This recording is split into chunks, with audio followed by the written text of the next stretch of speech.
같이 기도하겠습니다.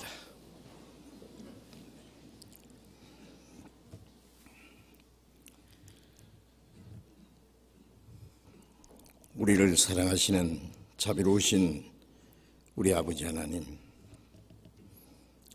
하나님을 멀리 떠나 죄 가운데 행하던 저희를 불쌍히 여기시고 우리가 받아야 될 저주와 심판을 주 예수님이 대신 담당하시고 주님이 흘리신 그 보배로운 피로 우리의 죄를 영원히 씻어주시고 아무 공로 없이 구원해 주신 그 크고 놀라운 은혜를 인하여 감사와 찬송과 영광을 우리 아버지 하나님께 돌립니다.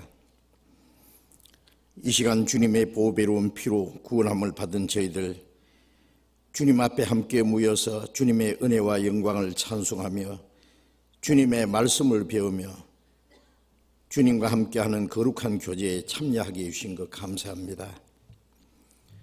이 시간 하나님의 성령께서 우리와 함께 계셔서 여기에 모여있는 우리 각 사람을 굽어 살피시고 더 풍성한 은혜와 생명으로 주님의 말씀과 성령의 능력으로 충만히 채워주시옵소서. 우리 각 사람을 그리스도 안에서도 완전한 사람으로 세워주시고 하나님의 자녀로 부끄러움이 없이 행하며 또 우리에게 하라고 맡기신 거룩한 역사, 주님의 복음을 증거해서 많은 잃어진 영혼들을 하나님의 품에 돌아오게 하는 그 큰 역사를 능히 이루게 해 주옵소서. 지난 주간 또 중계 수양회를 통해서 많은 영혼들이 구원받게 해주신 은혜 감사합니다.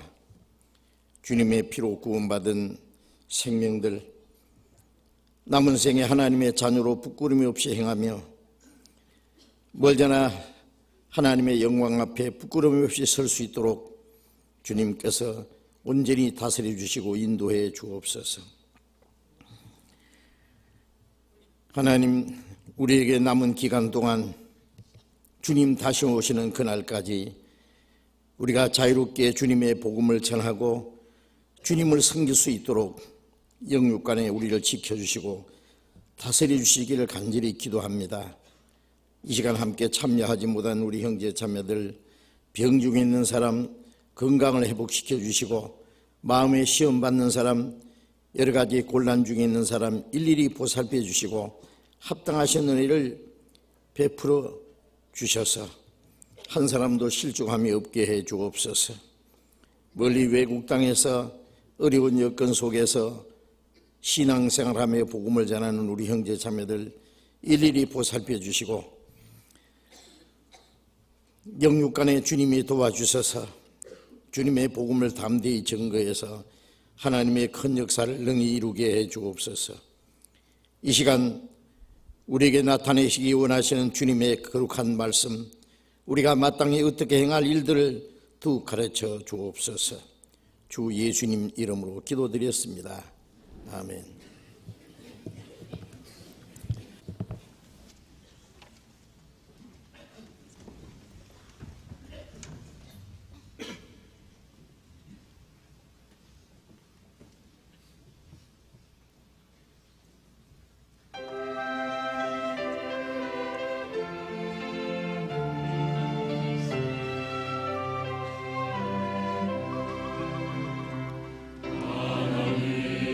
하나님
같이 성경 마태복음 27장을 찾겠습니다.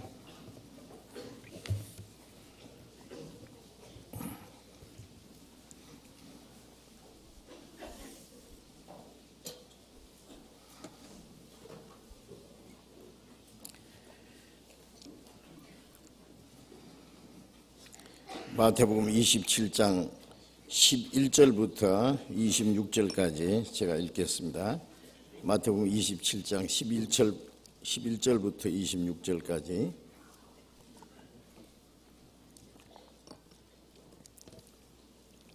마태복음 27장 11절 읽습니다. 예수께서 총독 앞에 섰음에 총독이 물어 가로되 네가 유대인의 왕이냐? 예수께서 대답하시되 네 말이 옳도다 하시고 대제사장들과 장로들에게 고소를 당하되 아무 대답도 아니하시는지라. 이에 빌라도가 이르되 저희가 너를 쳐서 얼마나 많은 것으로 증거하는지 듣지 못하느냐 하되 한마디도 대답지 아니하시니 총독이 심히 기이 여기더라. 명제를 당하면은 총독이 무리의 소원대로 죄수 하나를 놓아주는 전례가 있더니 그때에 바라바라 하는 유명한 죄수가 있는데 저희가 모였을 때에 빌라도가 물어 가로되 너희는 내가 누구를 너희에게 놓아주기를 원하느냐? 바라바냐? 그리스도라 하는 예수냐? 하니 이에 저희가 그들의 시기로 예수를 넘겨준 줄 알미르라. 총독이 재판 자리에 앉았을 때에 그 아내가 사람을 보내어 가로되 저 옳은 사람에게 아무 상관도 하지 마옵소서. 오늘 밤에 내가 그 사람을 인하여 예를 많이 썼나이다 하더라. 대제사장들과 장로들이 무리를 권하여 바라바를 달라 하게 하고 예수를 멸하자 하게 하였더니 총독이 대답하여 가로되 둘 중에 누구를 너희에게 놓아주기를 원하느냐? 가로되 바라바로소이다. 빌라도가 가로되 그러면 그리스도라 하는 이 예수를 내가 어떻게 하랴? 저희가 다 가로되 십자가에 못 박혀야 하겠나이다. 빌라도가 가로되 어찌미뇨 무슨 악한 일을 하였느냐? 저희가 더욱 소리질러 가로되 십자가에 못 박혀야 하겠나이다 하는지라. 빌라도가 아무 효험도 없이 도리어 밀란이 나려는 것을 보고 물을 가져다가 무리 앞에서 손을 씻으며 가로되 이 사람의 피에 대하여 나는 무죄하니 너희가 당하라. 백성이 다 대답하여 가로되 그 피를 우리와 우리 자손에게 돌릴지어다 하거늘 이에 바라바는 저에게 놓아주고 예수는 채찍질하고 십자가에 못 박히게 넘겨주니라. 여기까지. 지난 주간에 우리 공주 갈릴리 수양관에서 충고 수양회를 가졌고 이번에도 예전보다 더 많은 분들이 모여서 말씀을 듣고 또 새로 참석하신 많은 분들이 하나님의 은혜를 깨닫고 구원받고 기뻐하시는 그런 모습을 보았습니다. 전국에 있는 모든 형제 자매들이 또 기도해 주시고 또 전도하고 수고하신 결과라고 생각합니다.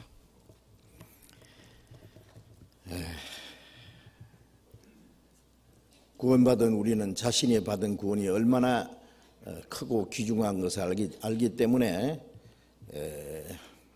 다른 사람의 영혼이 구원받는 것을 귀중히 여기고 다른 영혼이 구원받는 그 일을 위해서 우리가 간절히 기도하고 우리의 시간과 우리의 물질과 우리의 수고와 그 모든 것을 아끼지 않고 우리가 전도하는 일에 협력하는 가운데 많은 영혼이 구원받음으로 우리에게 기쁨과 감사가 되고 하나님께 큰 영광이 된다고 믿습니다. 주님 다시 오실 날이 너무 가깝고 우리에게 허락하신 시간이 얼마 남지 않았다는 걸 우리가 잘 알고 있습니다. 우리가 마지막 때에 하나님을 알지 못하는 사람, 소망 없는 사람들처럼 이 세상 헛된 데 마음에 빼앗기지 말고 잠깐 있다가 없어질 것, 우리의 육신의 소욕을 따라 살지 않고 하나님의 거룩하신 뜻을 따라서 하나님이 우리에게 주신 이 복음을 증거하기 위해서 우리가 할 수 있는 최선을 다해야 되겠다고 생각을 합니다. 우리 주일 아침에 마태복음 계속 공부하고 있는데 이제 예수님이 십자가에 죽으시기 전에 일어난 사건들을 통해서 예수님과 관계되는 사람들에 대해서 지금 계속 말씀을 배우고 있습니다. 예수님이 돌아가시기 전에 향유옥합을 깨트려서 예수님의 몸에 부어드림으로 예수님이 죽으실 것을 알고 미리 장사를 위해서 예비했다고 한 그 마리아, 동시에 또 반대로 예수님을 은삼십에 팔은 그 12제자 중에 하나였던 가룟 유다, 그리고 스스로 목매어서 생명을 끊고 그 영혼이 떨어져서 지옥에까지 떨어진 그 가룟 유다의 운명, 또 가장 용감했던 예수님의 제자 베드로, 그러나 인간 베드로와 거듭난 이후에 사도 베드로의 모습에 대해서 우리가 말씀을 배웠습니다. 이제 또 예수님과 관계되는 사람 중에 여기 빌라도라는 사람에 대해서 우리가 좀 말씀을 배우려고 합니다. 그래서 오늘 제목은 빌라도의 고민과 질문이라고 하는 그런 제목을 정해봤는데, 이제 읽은 말씀에 빌라도가 행한 그 일에 대해서 기록이 되어 있는데, 빌라도는 로마가 이스라엘을 통치할 때에 로마에서 파송되어 온 총독, 이스라엘을 다스리는 총독의 자리에 있습니다. 그리고 재판장인 사람입니다. 그런데 이 빌라도가 바로 하나님의 아들이시고 그리스도이시고 만왕의 왕이신 예수님을 재판하게 된 것은 참으로 특별한 사건이고 또 특별한 책임이 주어진 것이고 아주 기구한 운명이었다고 생각이 됩니다. 유대 종교 지도자들은 예수님을 죽이려고 예수님을 끌고 그 빌라도 앞에 데리고 왔습니다. 이 빌라도는 예수님을 어떻게 할 것이냐 아주 큰 고민, 많은 고민을 했다는 것을 우리가 성경에서 생각해 볼 수 있습니다. 요한복음, 이 성경을 잡고 요한복음 19장을 잠깐 보겠습니다. 요한복음 19장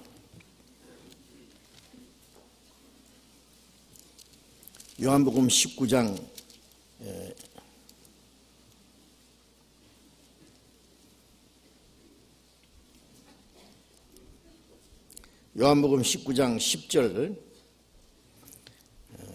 11절 말씀을 제가 읽겠습니다. 빌라도가 가로되 내게 말하지 아니하느냐, 내가 너를 놓을 권세도 있고 십자가에 못 박을 권세도 있는 줄 알지 못하느냐. 예수께서 대답하시되 위에서 주지 아니하였으면 나를 해할 권세가 없었으리라.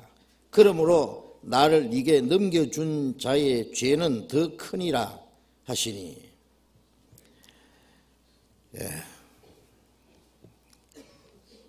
유대인들이 예수님을 잡아와서 예수님을 십자가 못 박으라고 소리 지르고 여러 가지로 거짓 증인을 들여서 예수님을 고소할 때에 예수님은 아무 말씀도 하시지 않으셨다.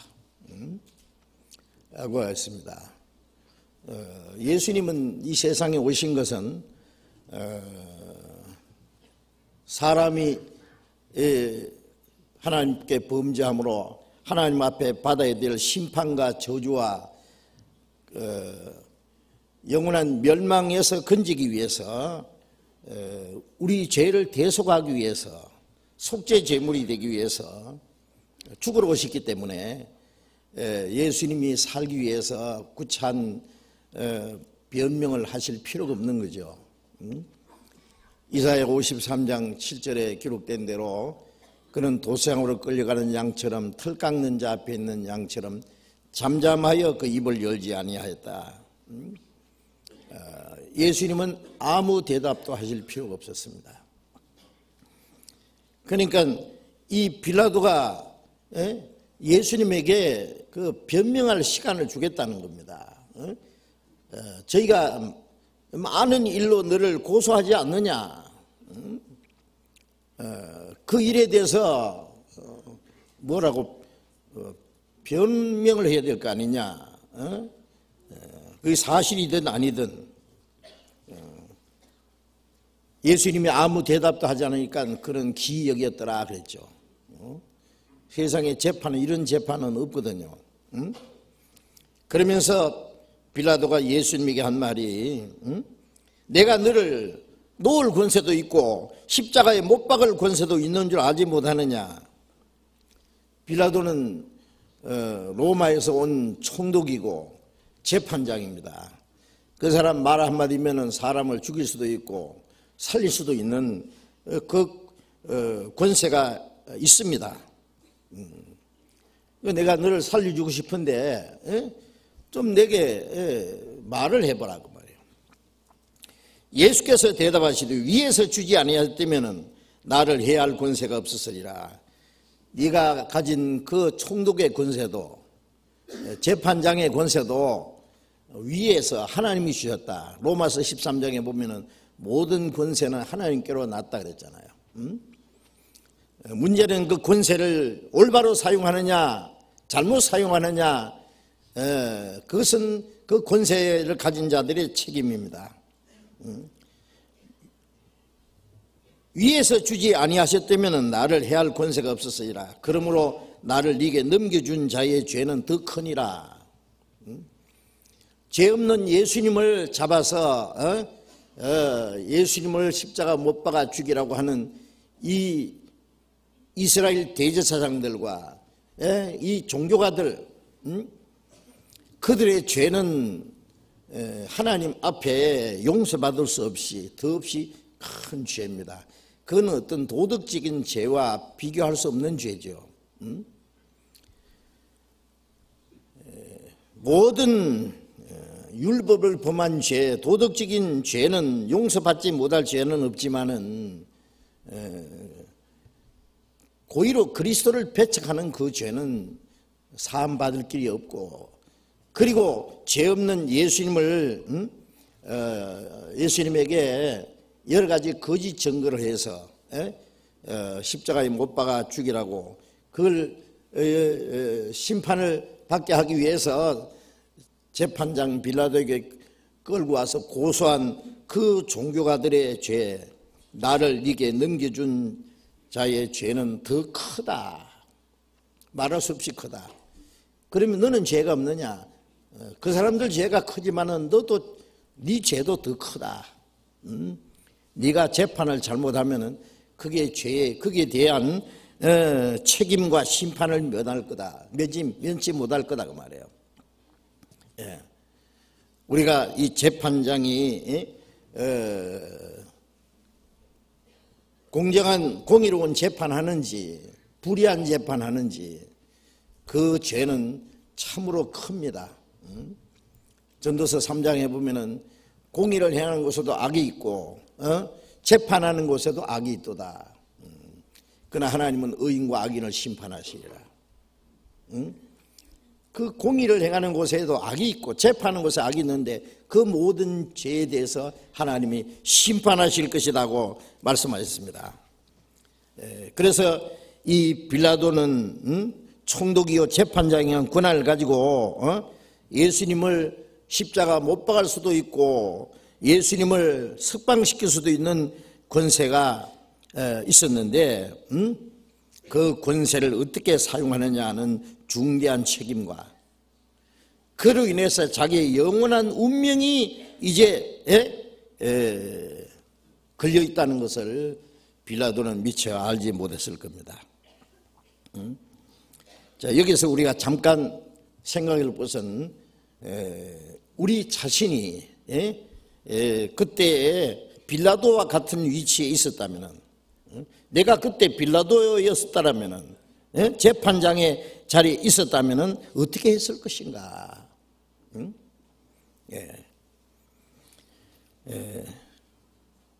그때 있지 않아도 지금도 우리는 예수님 앞에서 각자 예수님에 대해서 어떤 판결을 내려야 될 책임이 있다는 것을 알아야 됩니다. 모든 사람은 예수님을 어떻게 해야 되느냐,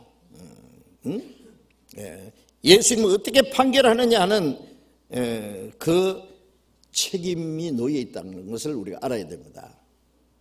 빌라도는 예수님에 대해서 자세히 조사를 해봤습니다.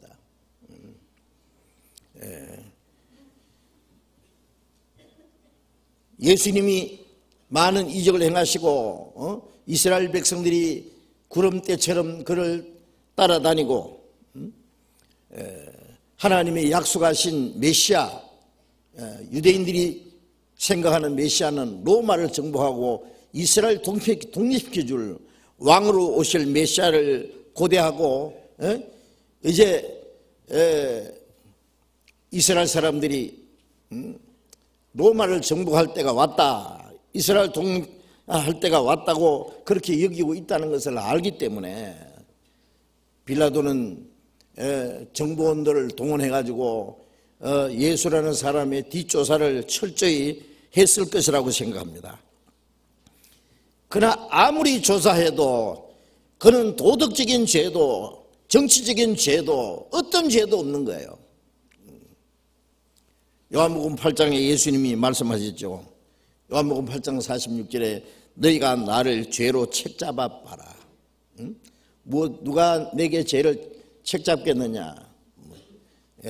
털어서 먼지 나오지 않는 사람은 없다고 하지만 예수님은 아무리 털어도 먼지 하나 나오지 않는 죄를 찾을 수 없는 분이 바로 예수님입니다. 빌라도라고 예수님에게 무슨 죄를 찾을 수 있겠어요?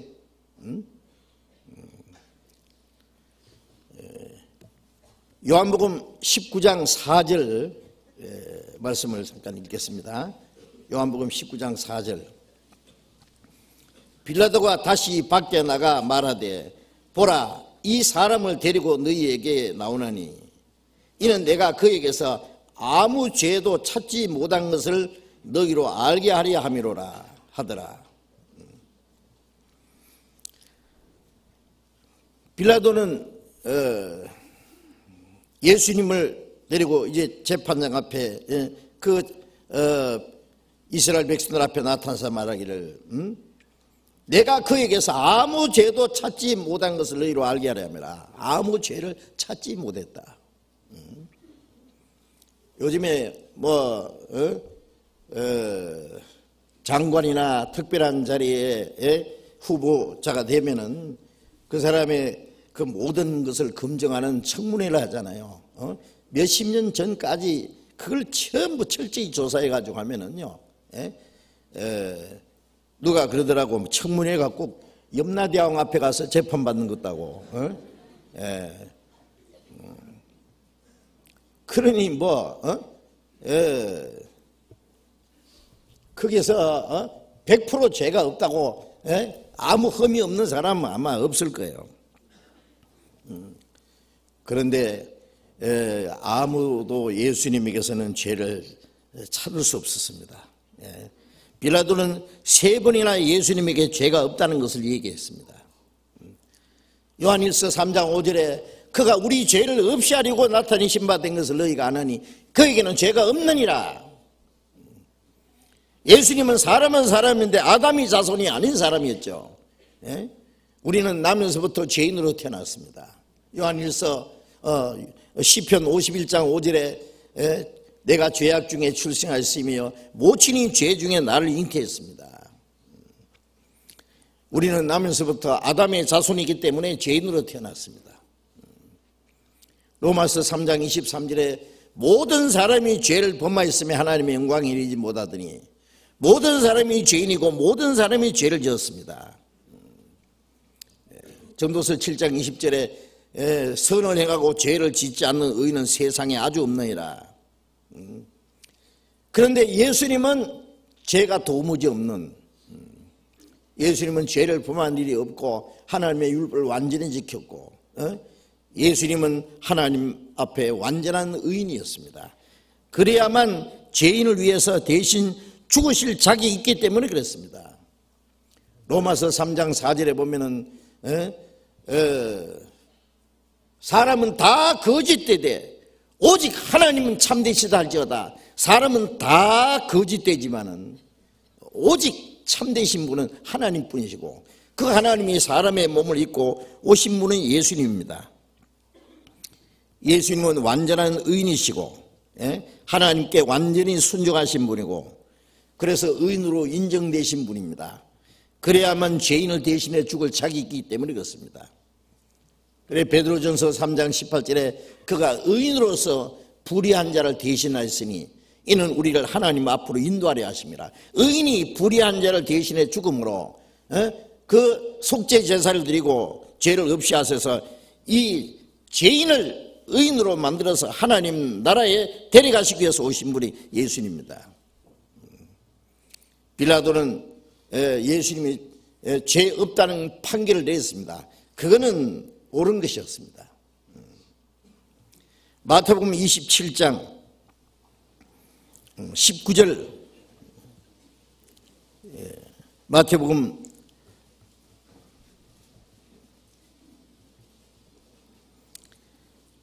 27장 19절 보겠습니다. 총독이 재판 자리에 앉았을 때에 그 아내가 사람을 보내어 가로되 저 옳은 사람에게 아무 상관도 하지 마옵소서.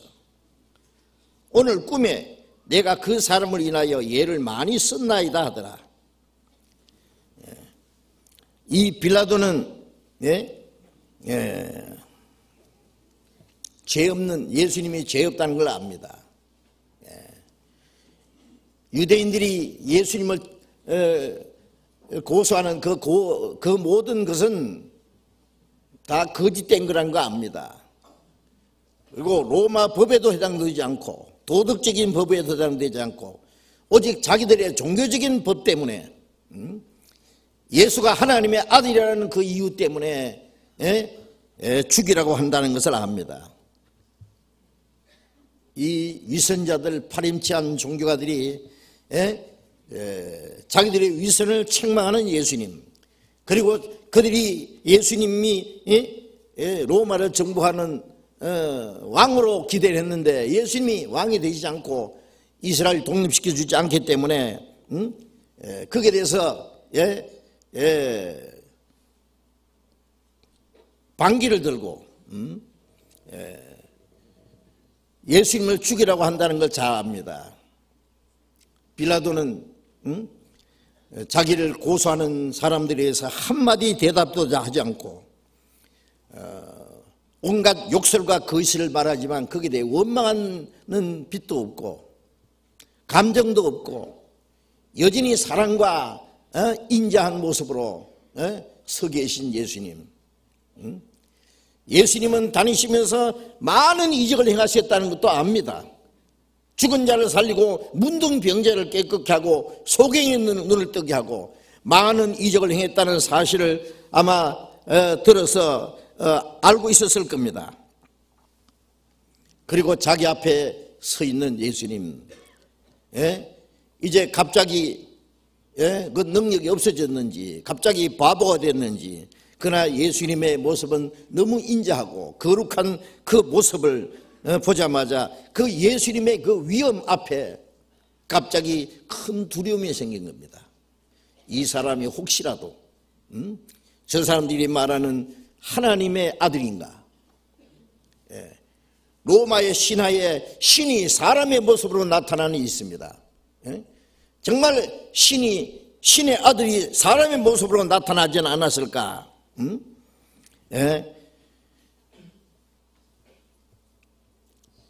이 예수에 대해서 내가 재판을 잘못하면은 혹시 큰 벌이라도 받지 않겠는가 하는 두려움이 있는데, 거기다가 재판하는 그 시간에 자기 아내가 사람을 보내가지고 증가를 했습니다.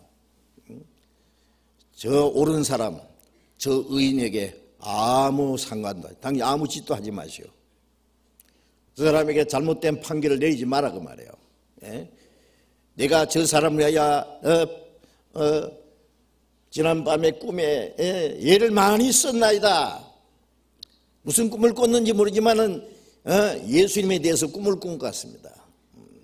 그분은 의인이고 그건 보통 사람이 아니라는 것을 알고, 혹시 재판을 잘못할까 봐 사람을 보내서 예수님에게, 이 빌라도에게 지금 충고를 하는 겁니다. 저 옳은 사람에게 아무 상관되어 없어서.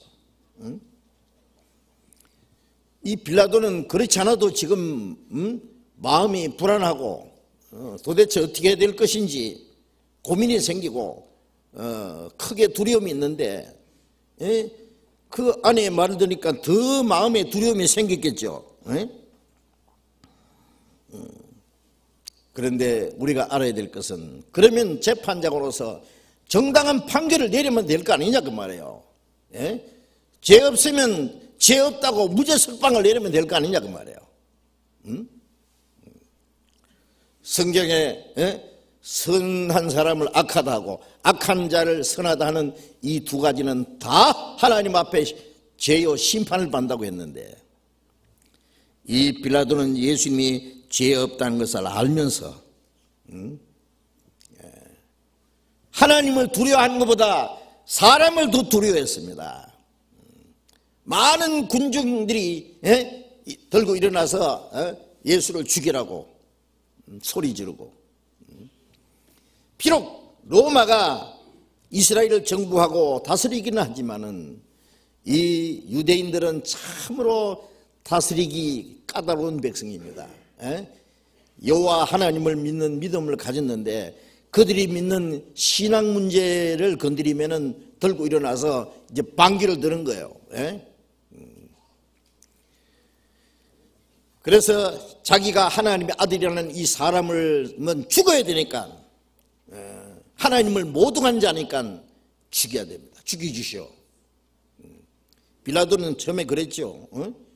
너희 종교 법대로 해라. 나는 이 사람이 죄 찾지 못했으니까 나는 이 사람 재판할 수 없다. 너희들이 법대로 하라. 우리는 사람을 죽일 권한이 없습니다. 로마가 통치하기 때문에 로마 총독이, 재판장이 사형 선고를 내리기 전에는 아무도 죽일 수가 없거든요. 그러니까 당신이 좀 죽여주시오 그 말이에요. 빌라도가 몇 번씩이나 예수님이 죄 없다고 하니까 유대인들이 이번에는 빌라도까지 이제 급박을 하는 겁니다. 뭐라 하냐면은 여보시오 빌라도, 아까부터 가만히 보이 자꾸 예수를 변호하고 예수를 살리려고 하는데, 이제 뭐 당신도 같은 한 통속이요, 가이사의 반역자요. 이 빌라도가 용감한 사람 같으면요, 무엇이 어째 이 파렴치한 종교가더라, 죄 없는 예수를 죽이라고 하더니 이제 나까지 이제 가이사의 반역자라고 뭐라 하다 이놈들아 하고 한번 해봐야 될 거 아니에요. 빌라도도 역시 비겁쟁이였습니다. 저는 이 정치가들은요, 정말 나라와 민족을 위해서 양심대로 좀 멋지게 살다가 죽을지라도 했으면 얼마나 좋겠어요. 그러나 사람들에게 인기를 얻기 위해서, 우리가 아는 대로 표 하나라도 더 얻기 위해서 비겁한 소리하고 양심에도 없는 소리도 하고 그 잘못된 판결을 하는 거 보면은 참 너무나 거짓되고 참 위선적이라는 것을 우리가 잘 압니다. 빌라도도 마찬가지였습니다. 군중이 들고 일어나니까 보이지 않는 하나님보다도 이 백성이 두려웠습니다. 혹시 밀란이 일어날까? 밀란은 데모가 일어나는 거예요. 데모 일어나면은 로마에서 이제 빌라도 정치 잘못했다고 소환해 갈 수도 있고, 나중에 빌라도의 보고서라는 그 보고서가 발견됐답니다. 빌라도가 예수님 때문에 너무 고민하고 자기가 예수님을 잘못 판단해서 역사상 최고의 불법 재판을 한 죄 없는 사람에게다가 십자가에 못 박으라는 판결을 내렸으니까 그 문제에 대해서 빌라도는 너무너무 고민했고, 거기에 대해서 로마 황제에게 보고서를 올린 그 빌라도의 보고서라는 것 저도 봤는데요. 그러나 빌라도는 결국 자기에게 주어진 권한을 잘못 사용했고, 하나님을 두려워하는 것보다는 군중이 두려워서 잘못된 판결을 내림으로써 큰 죄를 범한 사람이었습니다. 역사상 최대의 불법 재판을 했습니다. 이제 백성들이 예수님을 십자가에 못 박아 죽이라고 계속 악을 쓰고 소리를 지르니까 빌라도가 백성들 앞에서 물을 가져다가 손을 씻으면서 하는 말이, 나는 죄 없는 이 사람에 대해서 무죄하다. 이 사람 죽이는 것에 대해서 나는 책임이 없다. 이 죄 없는 사람을 죽이는 피값을 너희들이 받으라. 그랬죠. 구약 율법에 보면은 죄 없는 사람을 죽이면은 죽인 자의 피가 흘리지 않으면 그 피값을 갚을 수가 없다 그랬어요. 하나님이 그 피를 반드시 찾으신단 말이에요. 거기에 대해서 하나님이 갚아주신다고 말이에요. 가인이 아벨을 돌로 쳐 죽였잖아요. 가인에게 네 아우가 어디 있느냐 그러니까, 내가 내 아우를 지키는 자입니까? 내가 어떻게 합니까? 하나님 뭐라 했어요? 그 아벨의 피가 내게 호소하느니라. 아벨의 피가 뭐라고 호소했을까요? 하나님, 나 억울하게 죽었습니다. 내 피값을 갚아주십시오. 그래서 가인이 저주를 받아가 하나님 앞에 또 쫓겨났잖아요. 너를 만나는 자가 너를 죽일 것이다. 유대인들은 소리를 질렀습니다. 좋습니다. 그 피값을 우리와 우리 자손에게 돌려주시오. 돌아가야 되고 말고요. 그 피값은 그 당대 유대인들에게 돌아갔죠. 먼저 예수님은 서기 33년에 돌아가셨는데, 바로 그 후 37년 후에 서기 70년에 로마 타이투스 대장의 군대를 끌고 예루살렘을 침공해 나서 유대인 110만 명을 무자비하게 죽이고 9만 7천 명을 로마의 노예로 끌고 가고, 나머지는 전 세계 쫓아버렸고, 그 자손들은 1900년 동안 가는 곳마다 얼마나 많은 피를 흘렸습니까? 그 피를 우리와 우리 자손에게 돌릴지어다. 죄 없는 하나님의 아들을 죽인 그 피값이 그들과 그들 자손에게 얼마나 큰 형벌로 돌아갔다는 걸 압니다. 이건 뭐 유대인들뿐 아니라 예수 그리스도의 피는 모든 사람을 위해서 흘리셨는데, 이 예수님의 피를 받아들이면은 자기를 구원하는 피가 되지만은, 믿지 않으면 예수를 죽인 죄에 걸리는 거예요. 아십니까? 예수 그리스도를 구원의 주님으로 받아들이면, 십자가 죽으신 예수님은 자기 죄를 속지 않은 제물로 대신 죽으신 것이고, 믿지 않으면 바로 예수님을 죽인 죄에 걸린다는 걸 알아야 됩니다. 유대인들이나 이방이나 그것은 마찬가지입니다. 빌라도가 손을 씻는다고 그 죄가 씻어지겠습니까? 씻어지지 않지요. 아마 지금 지옥에 가서도 이렇게 나는 손 씻었잖아. 아니 물 가지고 그 죄가 씻어지겠어요? 그래? 사도신경에 온 세상의 기독교인들이 뭐라고 외웁니까? 본디오 빌라도에게 고난을 받으사 십자가에 못 박혀 죽으시고. 저는 그 사도신경을 외우면서도요, 왜 빌라도에게 전부 뒤집어 씌우느냐 그 말이에요. 아마 사도신경 외울 때마다 빌라도가 펄펄 뛸 거예요. 나는 죄 없다고 했지 않냐? 왜 나한테만 책임을 묻느냐? 본디오 빌라도에게 고난을 받으사 대제사장들과 유대 종교 지도자들 그들이 예수님을 죽이라고 했지. 빌라도는 비겁한 재판장이기 때문에 그들이 요구대로 재판한 거고, 그러나 그건 동일한 죄입니다. 그러나 빌라도는 재판을 잘못함으로 역사상 긴 기간 동안에 약 2000년 동안 많은 사람들에 비해서 본디오 빌라도에게 고난을 받았다라고 말하는 그 허물을 씻을 수가 없고, 빌라도는 자기가 심판했던 그리스도가 만왕의 왕으로서 이제 심판대에 앉았을 때에 빌라도는 그 죄수로서, 예수님을 죽인 죄수로서 예수님 앞에서 심판을 받아야 될 겁니다. 그리고는 영원한 형벌을 받게 될 겁니다. 마태복음 12장 27절에 누구든지 그 무익한 말을 하게 되면은 심판 때 그 일로 인하여 심판을 받으리라. 그런데 예수님에 대해서 잘못된 판결을 내린 이 빌라도가 예수님 앞에서 그 심판을 피할 수가 있겠습니까? 마태복음 27장 다시 봅니다.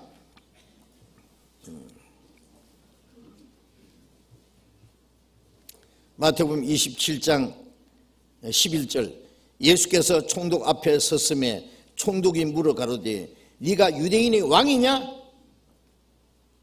예수께서 대답하시되 네 말이 옳도다. 자, 이 빌라도의 첫 번째 질문입니다. 네가 유대인의 왕이냐? 이 말은 유대인들은 왕으로 오시는 메시아를 기다렸잖아요. 또 구약 성경에 약속이 되어 있습니다. 다윗 왕은 세계 주변에 있는 나라들 정복하고 이스라엘 통일 왕으로 이루었습니다. 가장 위대한 왕이 되었습니다. 그 아들 솔로몬은 태평세월을 가졌고 최고 영광을 누린 왕입니다. 이 다윗이나 솔로몬 왕은 장차 만왕의 왕으로 오실 그리스도의 하나의 모형이었습니다. 예수님은 참으로 유대인의 왕이었습니다. 네가 유대인의 왕이냐? 예수님은 네 말이 옳도다. 내가 왕 맞다 그 말이에요. 그러나 여기에 빌라도가 묻는 왕이냐는 묻는 거하고 예수님이 내가 왕이라고 대답하는 거하고는 아주 차이가 컸습니다.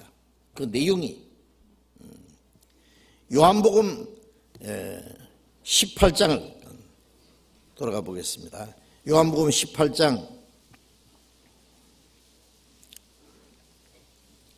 33절,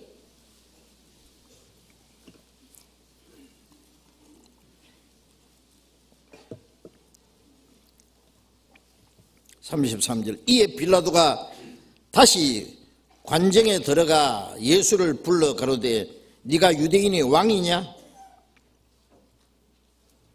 36절, 예수께서 대답하시되 내 나라는 이 세상에 속한 것이 아니라 만일 내 나라가 이 세상에 속한 것이었다면 내 종들이 싸워 나로 유대인들에게 넘기우지 않게 하였으리라.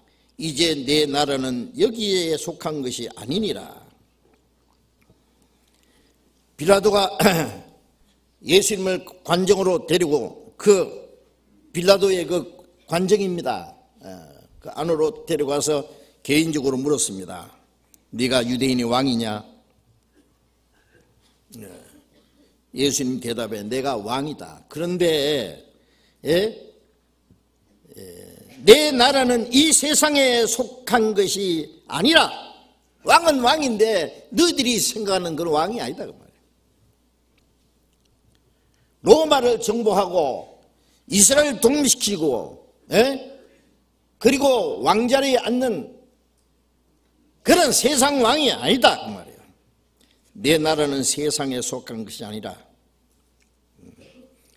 예수님은 사탄의 권세를 정복하고 죄의 권세를 정복하고 사망의 권세를 정복함으로써 우리 마음에 평강을 주시고 생명을 주시고 우리의 마음을 다스리는 영원한 왕이 되실 걸 말했습니다. 마지막에 세상을 정복하실 만왕의 왕으로 오시기 전에 예수님은 죄와 죽음과 사탄의 권세를 정복하실 왕입니다. 왕은 정복자입니다. 다스리는 분입니다. 우리의 마음에 마귀가 다스리고 죄와 죽음의 권세가 우리를 다스려 왔습니다. 그러나 예수님은 우리를 그 사탄의 권세에서, 죄의 권세에서, 사망의 권세에 우리의 해방하실 왕이시다 그 말이에요. 우리의 마음을 다스릴 왕이다 그 말이에요. 예수님이 나귀를 타시고 예루살렘에 들어가실 때 호산나 다윗의 자손으로 오시니요 왕위를 가지고 오실 분이다 그 말이에요. 찬송했습니다.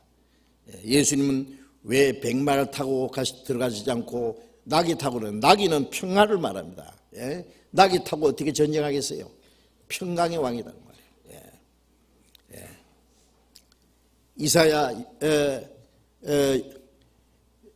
9장 6절에 그는 평강의 왕이라. 평강의 왕. 내 나라는 이 세상에 속하지 않았다. 만일 내 나라가 이 세상에 속한 것이었으면 내 종들이 싸워서 나를 너에게 넘겨주지 않았을 것이다. 여기 내 종들이라는 것은 여기 요한복음 6장에 보면은 예수님이 기적을 베풀어서 5,000여 명의 떡을 만들어 먹였었을 때 유대인들이 야 저런 능력 있는 분인 것 같으면 로마를 정복하고 이스라엘 독립시키고 문제도 없을 텐데 저분이 도대체 사람 마음만 들뜨게 만들었고 언제 로마를 정복해 줄 거냐. 정복할 꿈도 안 꾸니 더 이상 기다릴 수 없다. 예수님을 임금을 삼아가지고 로마를 향해서 한번 혁명을 일으키려고 했죠. 예수님이 만일 그렇게 할 줄 알면은 그들을 동원해서 로마를 향해서 싸우도록 하지 않겠습니까? 아니 예수님이 겟세마네 동산에 잡혀가실 때에 베드로는 칼을 가지고 휘둘렀습니다. 아마 예수님이 이 세상의 왕일 것 같으면은요, 베드로와 그 함께한 11 제자만 가지고도요, 그 큰 무리와 싸워 이기게 했을 겁니다. 여호수아 23장 10절에 보면은 너희 중 한 사람이 1000명을 쫓으리니 이는 하나님이 너를 위해서 싸우심이라. 하나님이 싸워주면, 하나님이 도와주면 한 명이 1000명도 이길 수 있다 그 말이에요. 일당 1000. 그 이스라엘 역사 속에 있잖아요. 아니면은 우리가 지난 시간에 배운 대로 12영도 되는 천사를 보내가지고 예수님을 잡으러 온 사람들 당장 그 자리에 다 죽여버릴 수도 있습니다. 당장 로마를 정복할 수도 있습니다. 내 나라가 세상에 속한 것이었으면 내 종들이 싸워서 나로 유대인들의 손에 넘겨오지 않게 하리라. 그러나 이제 내 나라는 여기 속한 것이 아니니라. 예수님은 나라는 이 세상에 속한 것이 아니었습니다.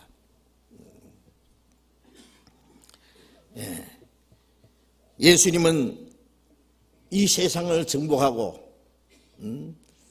만왕의 왕으로 나타나시기 전에 먼저 신령한 왕으로서 신령한 세계를 다스리는 왕이 되셔야 됐던 겁니다.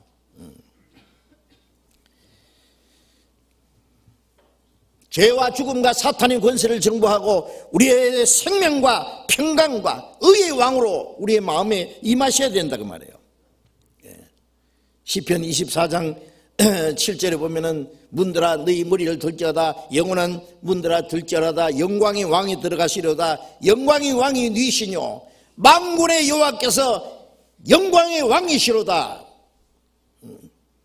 예수님은 영광의 왕이시고 평강의 왕이십니다. 우리가 구원받을 때 우리의 마음속에 주님을 영광의 왕으로 우리의 마음 문을 열고 영광의 왕이 들어가시려다 그랬잖아요. 그래서 이 세계를 정복하는 왕이 되기 전에 먼저 신령한 왕이 되실 것을 말씀합니다. 신령한 나라에 하나님의 나라가 먼저 사람들 마음속에 이루어져야 되기 때문에 하나님이 아담에게 이 세상의 모든 걸 다스리라고 명령했습니다. 그러나 이 세상을 다스리는 권한을 마귀에게 넘겨줬습니다. 예수님은 그 아담과 아담 안에 있는 모든 사람의 죄를 담당하기 위해서 십자가에 죽어야 되고 속죄제사를 하셔야 되고 마귀의 권세를 정복해야 됩니다. 죄로 말미암아 온 죽음의 권세를 정복하고 부활하심으로 그는 생명의 왕이요 우리에게 평강의 왕이요 의의 왕이 되셔야 됐던 겁니다. 베드로전서 1장 11절에 보면은 예수님이 오시기 전에 예수님을 예언하던 그 선지자들이 자기 속에 계신 그리스도의 영이 받으실 고난과 후에 얻으실 영광을 미리 증거했다. 예수님은 먼저 고난을 받으시고 그 다음에 만왕의 왕으로 영광의 주님으로 오셔야 됐습니다.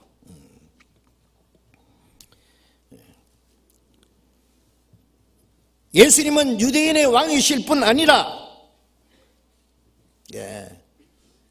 우리 영혼을 구원하시는 평강의 왕이고 생명의 왕이신 동시에 마지막에 세상 모든 권세를 다 정복하고 공의로 세계를 통치하실 만왕의 왕이십니다. 시편 2편 5절에 보면은 시편 2편에 어찌하여 열방이 분노하며 민족들이 허사를 경영하는고 세상의 구랑들이 나서며 여호와와 그 기름받은 자를 대적하며 우리가 그 맹것을 끊고 그 결박을 벗어버려 하도다. 하늘에 계신 자가 웃으시며 주께서 저희를 비웃으시로다. 그때 내가 분을 발하여 놀리어 저희 이르시기를 내가 나의 왕을 내 거룩한 산에 시온에 세웠다 하시로다. 저희가 철창으로 저희를 질긋 깨뜨리며 질긋같이 부수려다. 네 소유가 땅끝까지 이르로다. 예수님이 오시기 1000년 전에 기록된 시편 2편에 기록된 그 나의 왕을 거룩한 산 시온 세웠다. 그분이 예수 그리스도입니다. 그가 구원의 역사를 하시고 그 복음이 온 세계에 전파된 후에 다시 오실 때 그는 만왕의 왕으로 땅끝까지 세계를 정복하고 지상의 그리스도의 왕국을 이루는 그래서 요한계시록 19장에 백말탄자가 나타났다.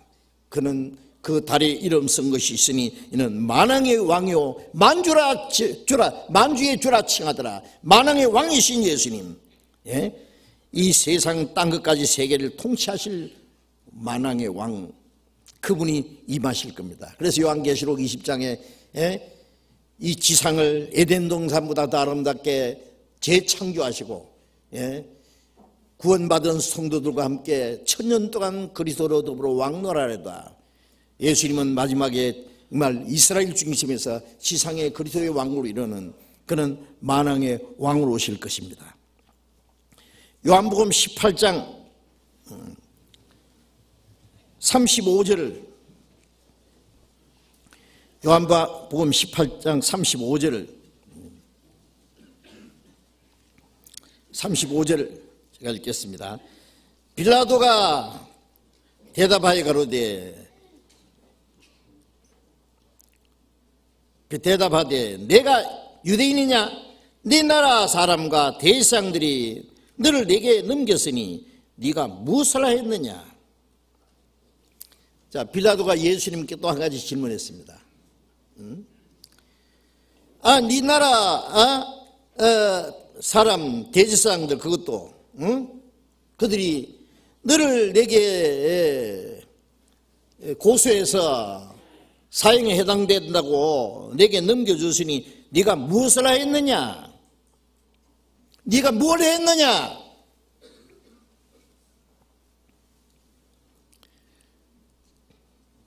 빌라도는 예수님이 죄가 없다고 했는데 빌라도가 모르는 또 무슨 사건이 있었느냐? 고소받을 만한 무슨 일이 있었느냐? 자, 우리는 빌라도가 한 질문에 대해서 우리도 생각해 봐야 됩니다. 예수님은 무엇을 했습니까? 예수님이 세상에 오셔서 무슨 일을 하셨습니다. 고린도서 5장 14절에 우리가 생각건대 한 사람이 모든 사람을 대신하여 죽었은즉 모든 사람이 죽은 것이다. 예수님은 그가 우리 죄를 없이하러 오셨다. 죄삭성 사망이기 때문에 죽으러 오셨다 그 말이에요. 한 사람이 모든 사람을 대신하여 죽었은즉 모든 사람이 죽은 것이다. 예수님이 무슨 일을 했습니까? 왜 십자가에 죽었습니까? 거기서 무슨 일이 일어났습니까? 요한일서 2장 2절에 저는 우리 죄를 위한 화목제물이니 우리만 위할 뿐 아니라 온 세상의 죄를 위하심이라. 우리 죄를 위한 화목제물이다. 죄로 말미암아 하나님과 원수가 되었습니다. 우리가 원수 되었을 때 그리스도께서 우리 죄를 위해서 죽었다. 예수님이 하나님과 우리 사이에 원수된 것을 십자가로 소멸했습니다. 우리 죄뿐 아니라 온 세상 죄를 위해서. 골로새 1장 잠깐 봅시다. 신약 325페이지 골로새 1장 20절.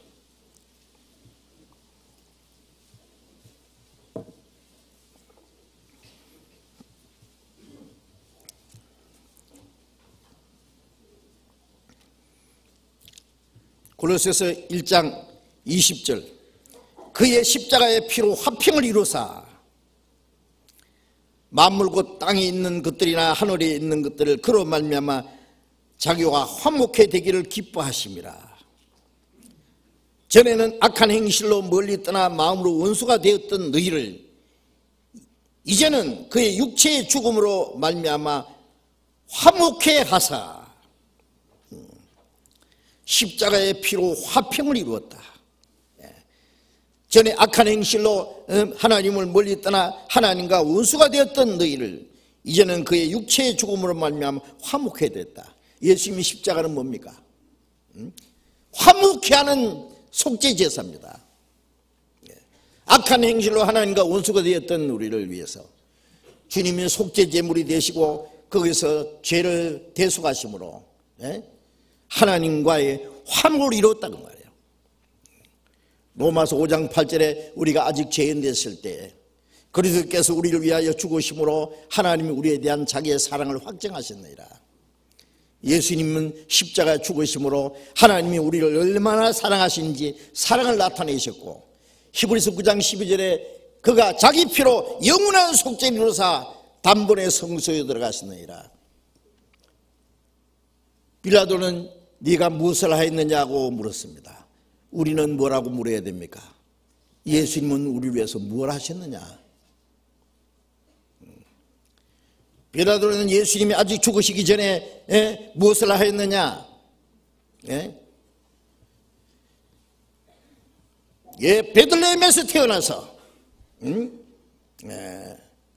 33세 청년으로 죄 없는 분이 십자가에 죽었습니다. 이스라엘 땅에 다니시면서 많은 이적을 행하신 그분이 죄 없이 십자가에 죽었는데 거기서 무슨 일이 일어났습니까? 무엇을 하셨습니까? 그 예수님이 나와 무슨 상관이 있느냐?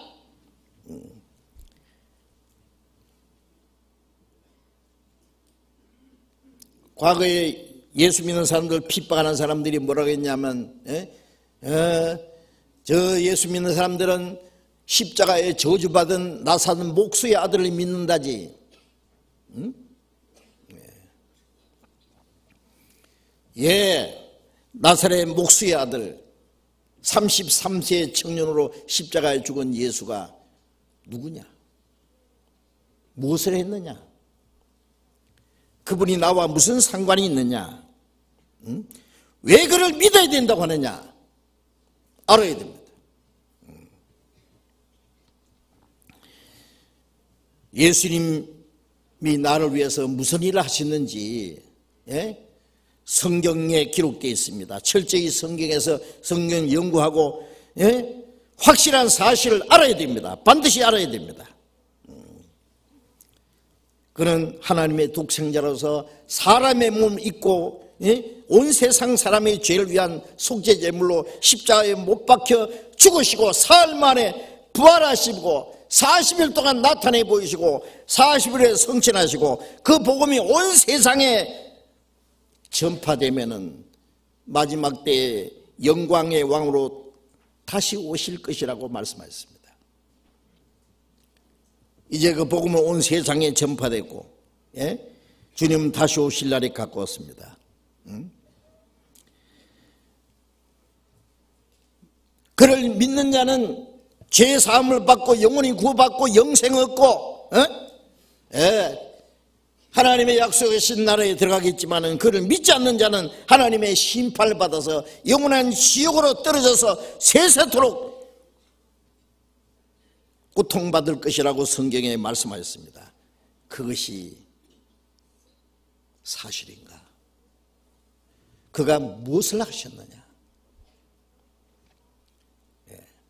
빌라도는 네가 무엇을 하였느냐? 우리는 예수님은 무엇을 하셨는지 알아야 됩니다.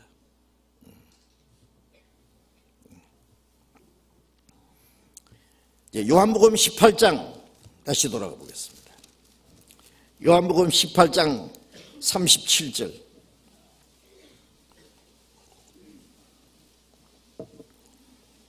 요한복음 18장 37절 38절. 빌라도가 가로되 그러면 네가 왕이 아니냐?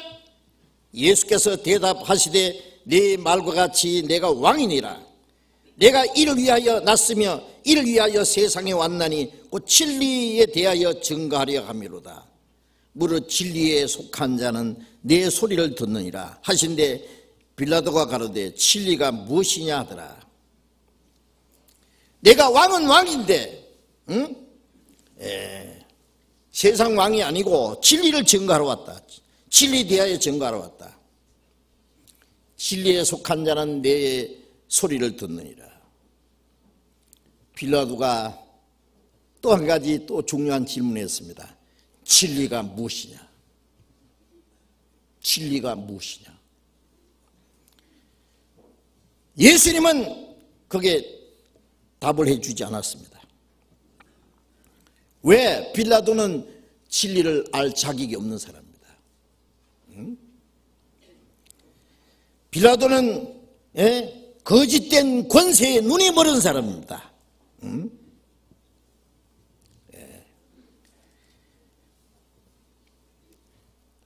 그 사람은 진리를 알 자격이 없는 사람입니다. 바로 진리 대신 예수님이 자기 앞에 계신데 요한복음 14장 6절에 내가 곧 길이요 진리요 생명이니 나로만 말미암지 않고는 아버지께로 올 자가 없나니라. 요한복음 8장 32절에 진리를 알지니 진리가 너희를 자유케 하리라. 예수님은 하나님 나라로 가는 길이고 길을 가르쳐주는 것이 진리고 진리를 깨달으면 생명인데 예수님 자신이 길이고 예수님 자신이 바로 진리고 생명입니다. 그 진리 대신 주님이 자기 앞에 서 계신데 진리가 무엇이냐고 물었습니다. 빌라도는 간절히 진리를 찾는 마음이 없습니다. 그는 거짓이 그 눈을 멀게 했습니다. 그는 진리를 알 자격이 없습니다. 진리를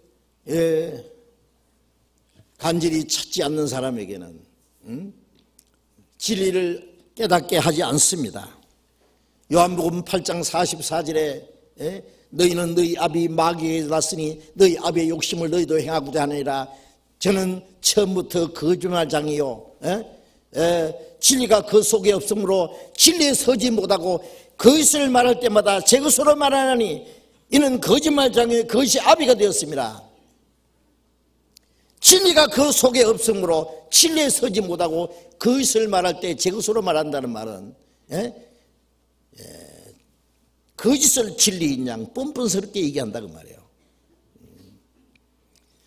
유대 종교가들도 마찬가지였습니다. 예수님, 사람은 이 세상에 왜 왔느냐? 영생하는 진리를 찾으러 왔습니다. 영생하는 진리를 깨달아야 됩니다. 그런데 주님이 진리이시고 생명이신데 주님을 알면 죄와 죽음과 사탄의 권세에서 해방되는 거예요. 진리를 알지니 진리가 너희를 자유케 하리라.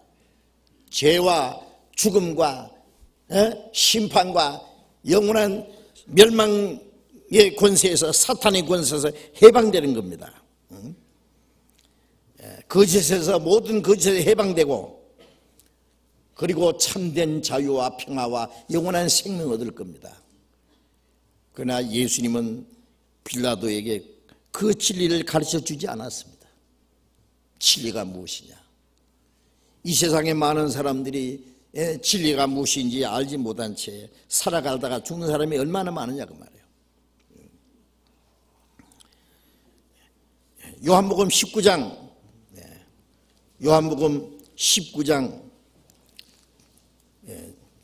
7절부터 보겠습니다. 7절부터 9절까지 봅니다. 유대인들이 대답하되 우리에게 법이 있으니 그 법대로 하면은 제가 당연히 죽을 것은 제가 자기를 하나님의 아들이라 함이니이다. 빌라도가 이 말을 듣고 더욱 두려워하여 다시 관정에 들어가서 예수께 말하되 너는 어디로 서냐 하되 예수께서 대답하여 주지 아니하신지라. 빌라도가 그 다음 질문이 뭐예요? 너는 어디로 서냐? Where do you come from?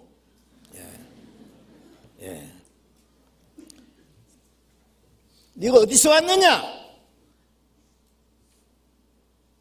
이것은 예수님의 고향을 묻는 게 아닙니다.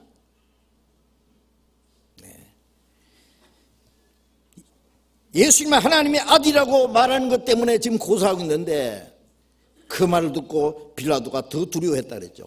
이분이 정말 하나님의 아들이냐? 응? 너는 어디로 서냐? 이건 아주 심각한 질문입니다.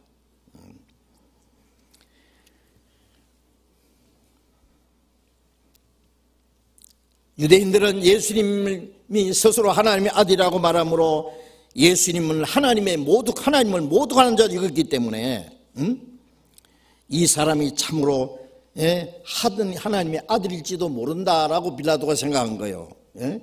너는 어디로 서냐? 이것은 예수님의 근원을 물으시는 겁니다. 묻는 겁니다. 네 근원이 뭐냐? 네 신분이 도대체 뭐냐 그 말이에요.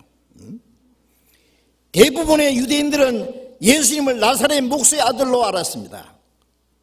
교육을 받은 일도 없고 벼슬할 일도 없고 그는 이스라엘 땅을 다니시면서 놀라운 이적을 많이 행했고 많은 사람이 따랐지만은 그들이 고대하는 로마를 정복하는 이스라엘 독립시켜놓은 왕이 되지 않기 때문에 예수님을 배척한 겁니다. 그 이유는 그들이 예수님의 근원을 알지 못했기 때문입니다. 요한복음 8장을 보겠습니다. 요한복음 8장 14절. 요한복음 8장 14절. 예수께서 대답하여 가라사대 내가 나를 위하여 증거하여도 내 증거가 참되니 나는 내가 어디로서 오며 어디로 가는 것을 알미거니와 너희는 내가 어디서 오며 어디로 가는 것을 알지 못하니라. 여기에 내가 나를 증거하여도 내 증거가 참되니 나는 내가 어디로서 오며 어디로 가는 것을 알미거니와 너희는 내가 어디서 오며 어디로 가는 것을 알지 못하니라.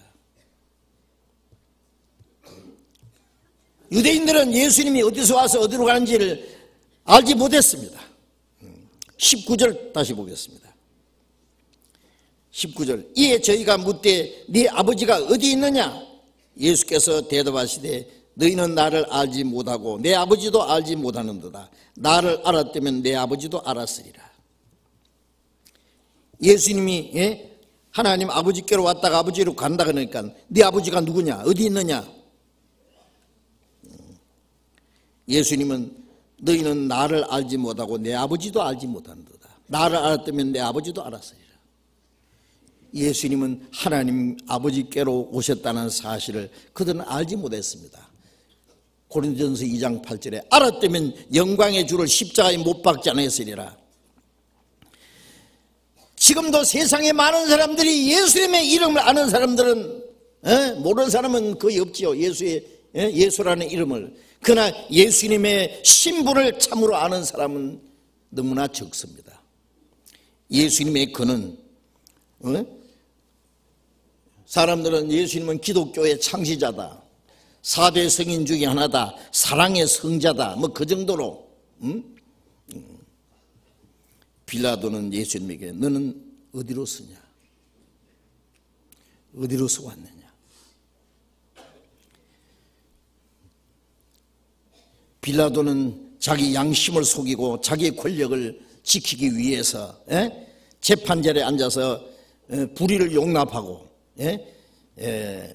용납함으로 예수님을 참으로 알 자격이 없었습니다.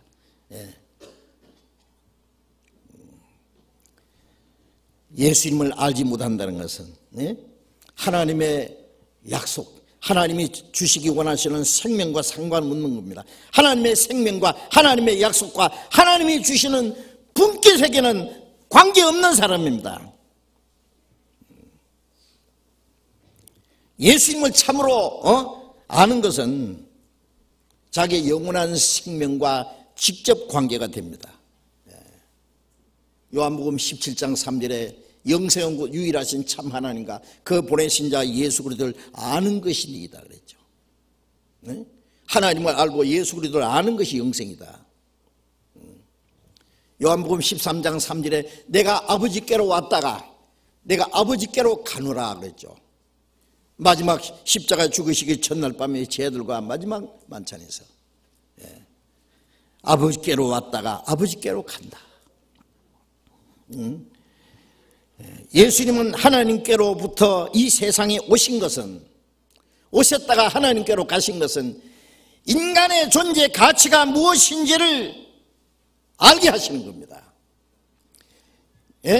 예수님이 어디서 왔다가 어디로 가는지를 아는 것은 우리 개인의 근원과 운명과 직접 관계가 있는 거예요.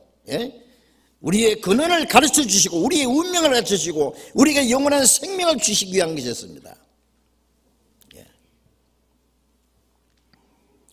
요한복음 16장을 보겠습니다. 요한복음 16장 27절. 요한복음 16장 27절 28절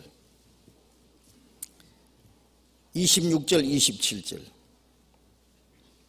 그날에 너희가 내 이름으로 구할 것이요 내가 너희를 위하여 아버지께 구하다 하는 것이 말이 아니니 27절 같이 읽어봅시다.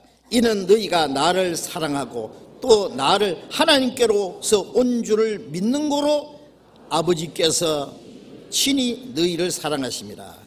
28절 내가 아버지께로 나와서 세상에 왔고 다시 세상을 떠나 아버지께로 가노라 하시니. 너희가 나를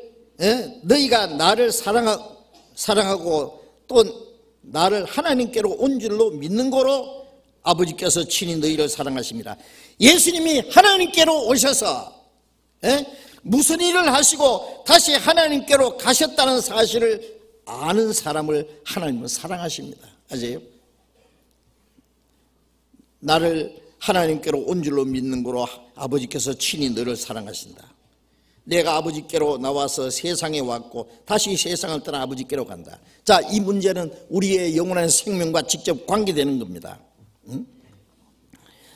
성경을 통해서 하나님을 알고 성경을 통해서 예수님을 알면은 모든 우리 개인의 문제가 해결되는 거예요.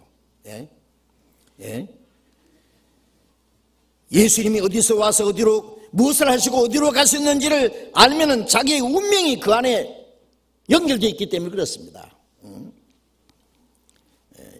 요한복음 3장 13절에 예수님이 하늘에서 내려온 자 인자 외에는 하늘에 올라간 자가 없느니라. 예수님은 하늘에서 오셨다가 계시다가 오신 분은 예수님밖에 없다고 말해요. 예수님이 하늘에서 땅에 내려오신 것은 땅에 있는 인간을 하나님께로 끌어올리기 위해서입니다. 그가 하나님이 사람이 되신 것은 사람을 하나님처럼 만들기 위해서입니다. 영광스러운 분이 천한 인간의 몸을 입고 오신 것은 이 낮고 천한 인간을 영광스러운 하나님의 영광에 끌어올리기 위해서입니다. 예수님이 어디서 오셔서 어디로 가시는지 그것은 우리가 어디서 와서 어디로 가는 것인지를 그 운명과 직결되는 겁니다. 예수님이 세상에 오셔서 죄 없는 우리 십자가에 죽으시고 피를 흘리신 것은 마땅히 형벌받을 죄인을 살리기 위해서, 예수님이 다시 하늘로 가신 것은 우리를 하나님 거로 데려가시기 위해서입니다. 이 예수님을 알지 못한다는 것은 정말 불행한 일입니다. 빌라도는 예수님 앞에서 어디로 서냐 물었지만은 예수님이 누군지도 알지 못했고, 그는 진리를 알지도 못했고, 예수님이 어디로 서는지 알지 못함으로 그는 영원히 하나님 앞에 영원히 이뤄졌습니다. 예수님의 근원을 알지 못함으로, 예수님의 근원을 알지 못하면은 영원히 멸망하는 겁니다. 예수님의 근본은 뭡니까? 빌립보서 2장 6절에 그는 근본 하나님의 본체이시나 사람의 모양으로 나타났으며 죽기까지 복종하시니 십자가 죽으심이라. 그는 하나님과 동등한 분입니다. 그러나 그 자리를 비워놓고 사람과 같이 되신 분입니다. 미가서 5장 2절에 베들레헴 에브라다야 너는 유대 고을 중에 가장 작을지라도 한 다스린 자가 네게로 나올 것이라. 그의 근본은 상고의 태초니라. 베들레헴에 한 분이 나시는데 그의 근본은 상고의 태초부터 계신 분이다. 이사야 9장 6절에 한 아기가 낳고 한 아들을 주셨는데 그분은 전능하신 하나님이요 영존하신 아버지요 평강의 왕이라 할 것입니다. 한 아기가 낳는데 그분이 누구냐? 전능하신 하나님이다. 아들을 주셨는데 아버지라, 평강왕이라. 세상 그런 말이 어디 있습니까? 그분은 하나님입니다. 하나님이 인간의 몸으로 오신 거예요. 인간의 몸으로 탄생하신 거예요. 그는 전능하신 하나님이었습니다. 영존하신 아버지였습니다. 평강의 왕이었습니다. 예수님의 근원을 안다는 것은 참으로 놀라운 일입니다. 바울 사도는 우리도 그를 알지 못했다. 우리도 그를 육체로 알았다. 이제는 그와 같이 알지 않는다. 육체로 알면은 그는 베들레헴에서 태어나서 가난한 목수의 아들로 자라고 요셉은 일찍이 죽고 호르몬이 밑에서 자랐던 그리고 유대인들에게 멸시를 받고 십자가 죽으신 예수님. 유대인들은 예수님을 너무나 피상적으로 알았습니다. 예수님의 근원을 알지 못했다고 말해요. 예. 너는 어디로 서냐? 빌라도의 이 질문을 우리도 깊이 생각해야 됩니다. 예? 예수님이 어디로서 와서 예수님의 근원이 어디서 왔는지를 아는 것은 바로 우리 자신의 근원을 찾는 거예요. 예? 예수님은 어디서 오셔서 왜 살다가 무슨 일을 하시고 어디로 가셨느냐 하는 것은 바로 우리의 존재의 가치를 깨닫게 하는 것이요, 우리가 어디서 와서 무엇 때문에 살다가 어디로 가는지 그것을 가르쳐 주는 겁니다. 바로 인생은 어디서 와서 어디로 가는지 사람은 알지 못하잖아요. 예수님을 모르면 우리가 어디서 와서 어디로 가는지 모릅니다. 누가복음 13장에 보면은 문을 닫은 후에 밖에서 문을 두드리면서 주여 열어주소서. 그 안에서 말하기를 나는 너희가 어디로서 온 자인지 알지 못하노라. 불법행한 자가 날 떠나가라. 예수님은 내가 문이다. 나로 말미암아 들어가면 구원받는다. 내가 길이다. 천국 가는 길입니다. 예수님이 십자가에 죽으심으로 천국 가는 문을 열어놨습니다. 길을 만들어놨습니다. 그런데 그 길로 오지 않았기 때문에 우리가 주님 앞에서 먹고 마셨으며 주님은 우리 앞에 가르쳤습니다. 주님은 내가 너희가 어디로서 왔는지 알지 못하노라. 주님이 어디로서 와서 어디로 갔는지를 모르기 때문에 그들은, 예수님도 그들을 어디로 왔는지 모른다고 말씀했습니다. 요한복음 8장 21절 보겠습니다. 요한복음 8장 21절. 다시 이르시되 내가 가리니 너희가 나를 찾다가 너희 죄 가운데서 죽겠고 나의 가는 곳에는 너희가 오지 못하리라. 24절. 이러므로 내가 너희에게 말하기를 너희가 너희 죄 가운데 죽으리라 하였노라. 너희가 만일 내가 그인 줄 믿지 아니하면은 너희 죄 가운데서 죽으리라. 예수님은 너희가 나를 찾다가 너희 죄 가운데 죽으리라. 나의 가는 곳에 너희가 오지 못하리라.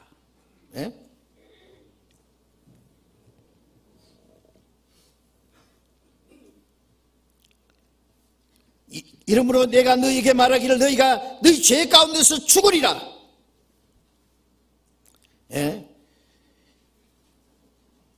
내가 그인 줄 믿지 아니하면은 너희 죄 가운데서 죽으리라. 예수님이 어디서 왔는지, 예수님이 무슨 일을 하셨는지, 예수님과 무슨 상관인지 알지 못하면은 죄 가운데서 죽습니다. 내가 가는 곳에 너희가 오지 못하리라. 우리는 예수님이 가신 곳에 가야 됩니다. 예수님이 가신 곳에 가지 못하면 죄 가운데 죽으면 거기는 지옥밖에 없습니다. 예수님이 가신 곳에 가지 못하면 이건 영원한 멸망입니다. 지옥입니다.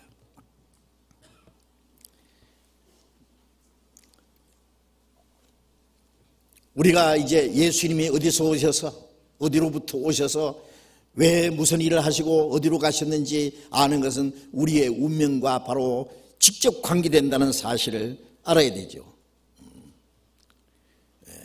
우리는 하나님께로 왔습니다. 하나님의 계획과 목적을 위해서 살고 있습니다. 좀 이따가 우리가 하나님께로 갑니다. 예수님은 우리가 어디서 와서 그리고 우리가 어떤 운명에 있는지, 그리고 우리의 죄 문제, 심판과 멸망의 문제를 예수님이 해결하시고 다시 하나님께로 가신 것은 우리를 하나님 나라로 끌어올리기 위해서요. 요한복음 14장 2절 3절에 내 아버지 집에 거할 곳이 많도다. 내가 너희를 위하여 내가 가서 너희를 위하여 처소를 예배하면 내가 다시 와서 너희를 내게로 영접하여 나 있는 곳에 너희도 있게 하리라. 주님이 가셔서 우리 있을 곳을 준비해 놓고 다시 오셔서 우리를 그 주님이 계신 곳으로 데려가신다고 약속했습니다. 이제 우리가 또 한 가지 알아야 될 것은 이 복음을 전하는 사람, 하나님의 말씀을 가르치는 사람이 그 가르침이 어디서 왔는지 알아야 됩니다. 가르침을 받는 사람은 가르치는 사람이 어디서 왔는지 알아야 됩니다. 어디서 왔다는 말은 물론 고향을 말하는 것도 아니고 무슨 학교를 나왔는지, 무슨 신학교를 나왔는지, 그 사람의 교파가 뭔지 그걸 말하는 게 아닙니다. 사도행전 5장에 보면은 사도들이 예수님의 복음을 담대히 전가할 때 유대 종교가들이 사도를 잡아놓고 또 매질을 하고 예수 이름으로 말하지 마라, 말하면 죽여버린다. 그러니까 가말리엘이 뭐라고 하는지 아세요? 이 사람에 대해서 어떻게 할 것을 조심하라. 이들이 하는 일이 하나님께, 사람에게 났으면 무너질 것이요 하나님께로 났으면 너희가 저희를 무너뜨릴 수 없고 도리어 하나님을 대적하는 자가 될까 하노라. 복음을 전하는 사람들의 복음이 하나님께로 났으면은 그건 사람이 그 일을 무너뜨릴 수 없다 했습니다. 오히려 하나님을 대적하는 자가 된다 그랬죠. 요한복음 20장 21절에 아버지께서 나를 보내신 것처럼 나도 너희를 보내노라. 예수님은 십자가에 죽어서 구원을 완성하기 위해서 보냄을 받았고, 구원받은 사람은 그 복음을 전하기 위해서 보냄을 받은 사람입니다. 그래서 사도행전 로마서 10장 15절에 보내심을 받지 않으면 어찌 전파리요. 우리가 복음을 전하는 것은, 우리가 구원받은 사람은 이제 복음을 전하기 위해서 보냄을 받은 사람입니다. 그런데 구원을 받지 않는 사람은, 거듭나지 않은 사람이 말씀을 전하는 것은 예레미야 23장 21절에 내가 보내지 않았는데 그들이 내 이름으로 거짓 예언을 한다 그랬죠. 거짓 선지자들은 하나님이 보내신 자들이 아닙니다. 그 속에 주님의 말씀이 있고 주님의 생명이 있고 주님의 성령이 계시면은 복음을 들여서 구원받는 역사가 나타나고 그리고 진리 가운데로 인도할 수 있을 겁니다. 그러니까 자기 앞에서 가르치는 사람이 정말 확실히 거듭난 사람인지, 그 속에 하나님의 생명과 성령이 있는 사람인지, 하나님이 보내신 사람인지, 아니면 스스로 말하는 건지, 아니면 마귀가 보낸 건지. 이 땅에 거짓 선자가 많이 나왔다 그랬죠. 사도시대에도 고린도 후서 11장 4절에 보면은 다른 예수, 다른 영, 다른 복음을 전하는 자들이 있다. 그걸 용납하는 사람이 있다. 고린도 후서 11장 13절에 보면은 저희는 거짓 사도요 게으리 육견이니 자기를 그리스도의 사도로 가정하는 자들이라. 이것이 이상한 일이 아니라 사탄도 자기를 광명의 천사로 가정하나니 사탄의 일꾼도 자기를 의의 일꾼으로 가정하는 게 큰 일이 아니라 제 결국은 행위대로 되리라. 사탄의 일꾼들이 의의 일꾼으로 가정한다. 그 사탄의 일꾼이 얼마나 많습니까? 그리스도의 사도로 가정하는 자들, 하나님이 보낸 자는 너무 적고 하나님이 보내시지 않는 자 사탄의 일꾼들이 많고, 하나님 일꾼도 아니고 사탄의 일꾼도 아니고, 그리고 자기 마음에서 나와서 자기 마음대로 짓거리는 사람도 많습니다. 그것이 어디로 왔는지를 알아야 됩니다. 유대 종교가들은 예수님이 하시는 말씀이나 예수님이 행하시는 기적이나 예수님이 바로 하나님께로 오신 분인데, 유대인들은 그것을 알지 못하므로 예수님을 핍박하고 예수님을 대적하고 죽였잖아요. 그것처럼 지금도 하나님의 복음이 전해지고 거듭난 사람이 하나님의 성령으로 이제 복음이 전해지고 구원받는 역사가 나타나는데, 그것이 어디로 왔는지를 알지 못하기 때문에 그 복음 전하는 사람 대적하고 하나님의 교회를 핍박하고 대적함으로 하나님을 대적하는 사람들이 지금도 얼마나 많은지, 그것은 바로 하나님을 대적하는 일입니다. 가말리엘이 말한 대로 그 일은 무너뜨릴 수 없고 오히려 하나님을 대적하는 자가 될까 하노라. 하나님께로 온 하나님의 역사는 사람이 그것을 인간의 세력으로 막을 수가 없는 겁니다. 이제 마지막 예? 빌라도가 유대인들에게 말했습니다. 이 예수를 내가 어떻게 하랴 했습니다. 이 예수를 내가 어떻게 하랴. 자, 우리는 예수님을 어떻게 해야 됩니까? 빌라도의 이 질문은 자기 마음의 심한 고민과 갈등 속에서 나온 질문입니다. 동시에 모든 사람도 스스로 이 갈등과 이 고민을 해야 됩니다. 이 예수를 어떻게 하랴. 예수님이 과연 하나님이 보내신 하나님의 아들이고 온 세상 죄를 대속하기 위해서 십자가에 죽으시고 사망의 권세를 깨치고 부활하신 하나님의 아들 그리스도냐? 자, 이 예수를 어떻게 하랴? 각 사람은 서로 자기에게 질문해야 됩니다. 그리고 각 사람이 예수님을 어떻게 해야 됩니다. 그 예수님과 나와 무슨 상관이 있느냐? 내가 이 예수를 어떻게 하랴? 우리가 하나님의 심판대 앞에 설 겁니다. 하나님 앞에 심판대 앞에 설 때에 우리가 무슨 일을 했느냐, 착한 일을 했느냐, 악한 일을 했느냐, 그걸 물으시기 전에 네가 예수를 어떻게 했느냐 물으실 겁니다. 내가 보낸 나의 독생자, 너희를 위해서 십자가에 죽으시고 사망의 권세를 깨치고 영원한 속죄를 주시고 구원의 역사를 이룬 이 예수를 어떻게 했는지 거기에 대해서 하나님이 심판하실 겁니다. 이 예수를 어떻게 하랴? 예수님의 제자 도마는 부활하신 예수님을 만져보고 예수님 앞에 엎드려서 말하기를 나의 주시오 나의 하나님이십니다. 그분은 나의 구속주시오 나의 주님이시오 나의 하나님이신 것을 신앙 고백을 하든지 유대인처럼 예수님을 배척하든지 결정을 해야 됩니다. 그리고 예수님을 어떻게 했는데에 따라서 주님 앞에 가서 영원한 운명이 결정될 겁니다. 그리고 하나님 앞에 심판을 받을 겁니다. 같이 기도하겠습니다. 자비로우신 우리 아버지 하나님,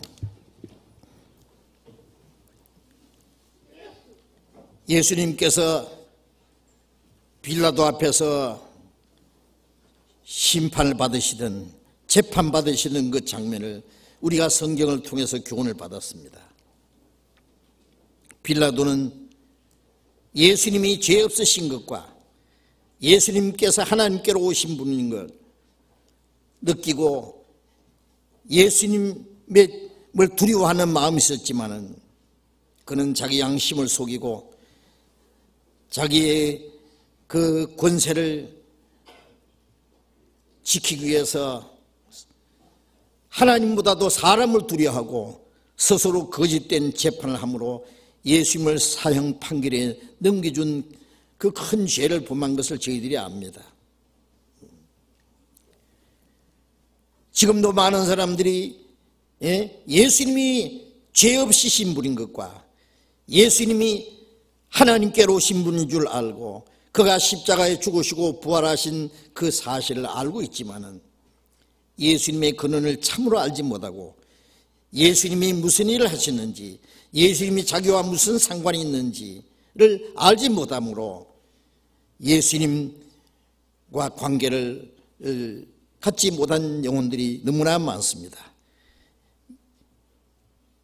예수님이 하나님이 보내신 그리스도요 구원의 주님이라는 사실을 알지 못하면은 그들은 자기 죄 가운데 죽으리라고 말씀하신 대로 나의 가는 곳에 너희가 오지 못하려고 말씀하신 대로 그 말씀이 얼마나 두렵고 무서운 말씀이라는 것을 사람들로 알게 해 주시옵소서. 예수님께서 하나님께로 오셔서 구원의 역사를 이루시고 다시 하나님께로 가신 것은 우리가 바로 하나님께로 왔으며 우리를 구원하신 주님의 은혜를 깨닫고 우리도 하나님께로 갈 것을 우리에게 보여주신 것을 저희 믿고 감사합니다. 우리는 다시 오시는 주님을 사모합니다. 십자가에 죽으신 예수님 멀잖아 만왕의 왕으로 심판의 주로 다시 오실 것을 저희들이 알고 있습니다. 우리 가운데 한 사람도 이 하나님의 은혜에서 떨어지는 사람이 없게 하시고 아직 구원받지 못한 우리 가족들 이웃들, 우리 주변의 많은 영혼들에게 이 주님의 은혜를 증거함으로써, 주님이 이루신 사실을 증거함으로 그들도 함께 구원을 받을 수 있도록 역사해 주옵소서. 주 예수님 이름으로 기도드렸습니다. 아멘.